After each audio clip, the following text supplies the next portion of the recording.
자, 안녕하세요. 암호화폐와 리플 XRP 정보를 전달해드리는 리에남입니다. 여러분들 좋은 아침 보내고 계시길 바랍니다. 오늘은 7월 21일 목요일입니다.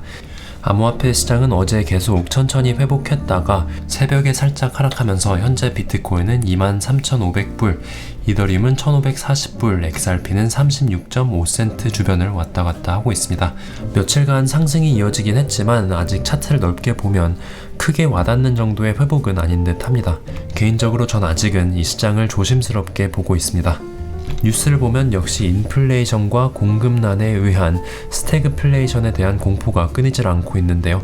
스태그플레이션은 인플레이션과 금리 인상으로 인해 소비가 줄고, 소비가 줄으니 기업 매출이 줄고, 매출이 줄으니 실업률은 오르고, 그로 인해 소비가 또 줄어드는 굉장히 둔화된 경제를 말한다고 합니다.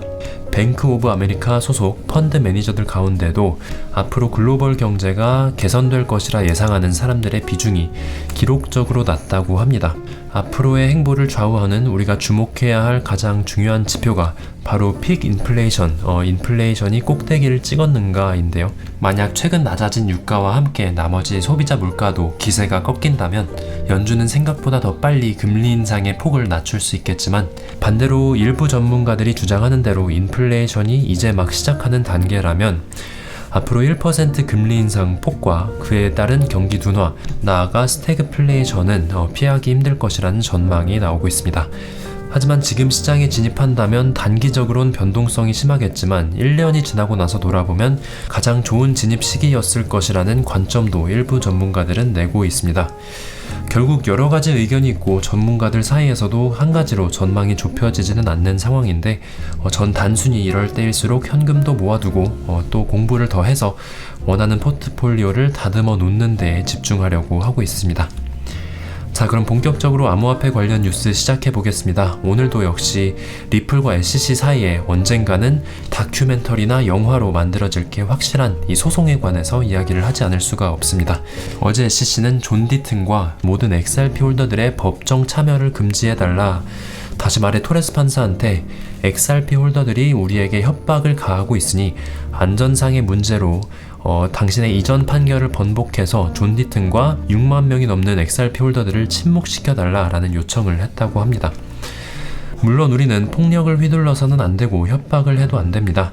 XRP 홀더로서 특히 저 같은 유튜버나 인플루언서들이 조심해야 하는 것이 함부로 변호사나 증인들을 직접 협박하면 안 된다는 거죠. 그래서 저도 참 조심하고 있었는데 이번에 SEC가 뭔가 심각한 협박을 받았다고 주장하고 있습니다. 그럼 조마조마하는 마음으로 한번 보겠습니다.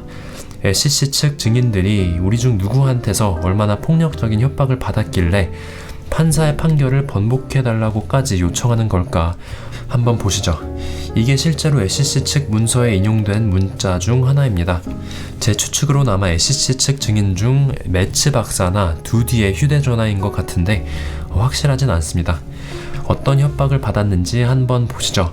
자, 보시면 hello, 이름은 가려져 있고 당신의 XRP 분석은 very flawed, 틀렸습니다, 점점점 하는 내용인데 SEC는 이걸 협박이라고 안전상의 문제가 있다고 주장하고 있는 겁니다. 제가 보기엔 아무리 봐도 이건 심각한 협박은 아닌 것 같은데 여러분들의 생각은 어떠신가요? 자, 이에 관해 리플도 답변을 제출했습니다. 내용을 보시면 협박은 심각한 문제로 받아들여야 하지만 동시에 재판 절차를 숨기거나 소송에서 이점을 가져가기 위한 도구로 쓰여서는 안 된다. 대중들은 이 소송에 큰 관심을 가지고 있고 그럴 만한 이유가 있다. SEC는 모든 XRP가 리플과의 투자 계약서라고 주장하고 있고, 이는 리플을 몰랐지만 거래소에서 XRP를 사고 팔던 모든 유저들에게까지 영향을 줬다. 또 2020년 크리스마스가 얼마 남지 않았던 그날 하룻밤 사이 소송이 걸리고 XRP는 150억 달러의 시장 가치를 잃었다. 그리고 거의 모든 미국 거래소에서 상장 폐지되었다. 그러니 당연히 XRP 홀더들의 입장을 들어봐야 한다라고 리플은 답변했습니다. SEC는 진짜 기만의 끝을 보여주는 것 같습니다. 만에 하나 진짜 협박 문자를 받았다고 해도 설마 이렇게 불합리한 이유로 150억 달러를 잃은 투자자들이 가만히 있을 줄 알았던 걸까요?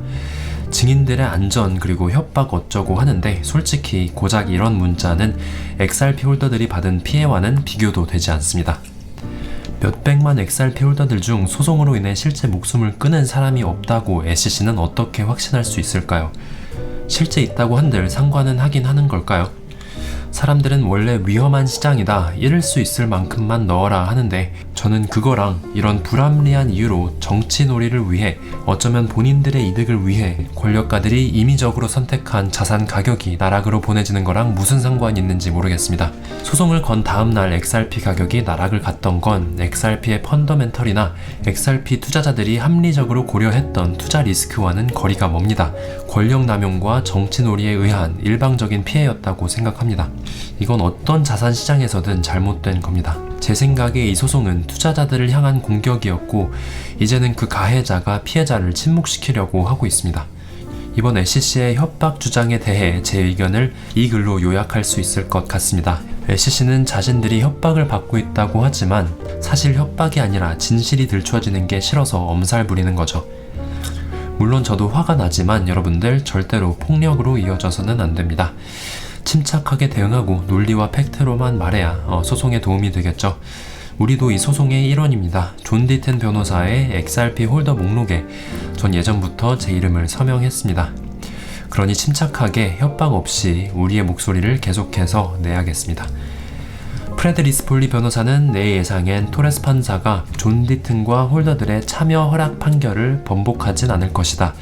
존 디튼과 홀더들은 그대로 참여를 하지만 어쩌면 전문가들을 신문하는 과정엔 참여를 못할 수도 있겠다라고 예측했습니다. 자, 그럼 여기서 이제 이어지는 다음 내용 말씀드리겠습니다. 잠깐 여기서 혹시 심장이 안 좋으시다거나 고혈압이신 분들은 잠깐 쉬었다가 들으시길 바랍니다.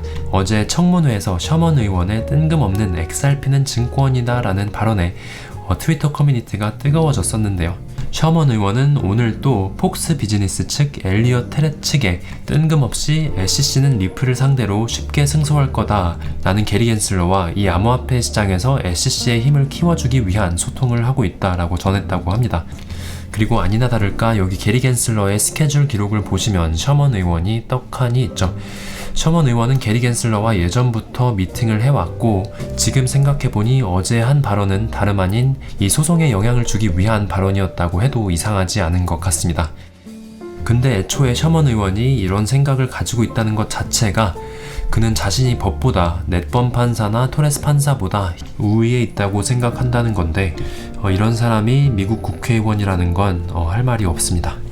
자, 그럼 SEC는 이제 뒤로 하고 오늘 새벽에 왜 가격이 갑자기 이렇게 떨어졌냐 궁금해하시는 분들께 이유를 말씀드리겠습니다. 이번 실적 보고서에 나온 바에 따르면 테슬라는 이번 2분기에 보유하고 있던 비트코인의 75%인 9억 3,600만 달러어치 비트코인을 팔았다고 합니다. 거의 지난 1년 동안 12억 달러어치 이상의 비트코인을 보유하고 있던 테슬라가 이번 2분기는 고작 2억 달러어치 정도만의 보유량으로 마무리 지는 거죠. 이 뉴스에 테슬라는 현금을 확보한 것이니 주식 가격에 별 영향을 받지 않았지만 암호화폐 시장은 잠깐이지만 이 뉴스가 나오자마자 내리꽂는 차트를 보여줬습니다. 사실 비트코인 시가총액에 비하면 큰 금액이 아니기 때문에 이 뉴스에 대한 영향이 앞으로 이어질지는 확실치 않습니다. 개인적으로는 뉴스가 나오기 전 어젯밤 가격으로 단기적으로 회복하지 않을까 싶은데요. 물론 전 차트 분석가도 아니고 트레이딩은 하지 않으므로 투자 권유는 아니라는 점 말씀드립니다. 자, 그럼 오늘 영상은 여기서 마무리 짓겠습니다. 늘 시청해주시는 여러분들 감사합니다. 오늘도 좋은 하루 보내시고 저는 또 내일 오늘보다는 더 편안한 SEC가 덜 출연하는 내용으로 찾아뵙겠습니다. 감사합니다.